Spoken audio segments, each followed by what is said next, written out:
क्यों नहीं किया कॉल तुमने? हाँ, खाली है क्या? अरे हम मुझे भी तो बात कब नहीं से करनी, खाली रखो फोन। हैं। ब्रेकअप।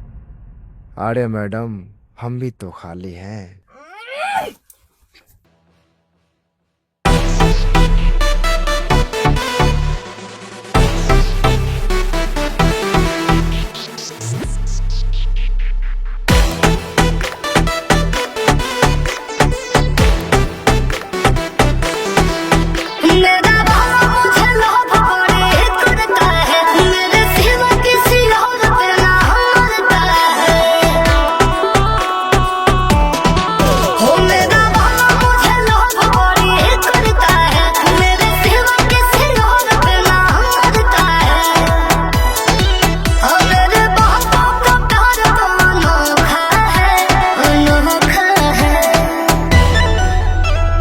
प्यार मोहब्बत धोखा है, मजा लो डार्लिंग मौका है।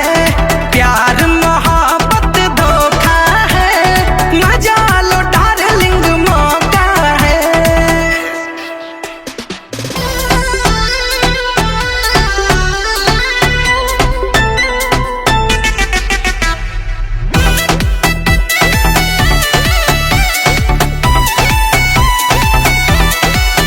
मेरा बाबू है लाखों हजारों में, वो तो जलता है मेरे इशारों में। अरे आज न तकल दिल तोड़ देगा वो, दोसर मिलेगी तुझे छोड़ देगा वो।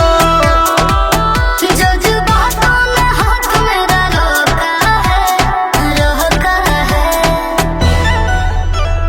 प्यार मोहब्बत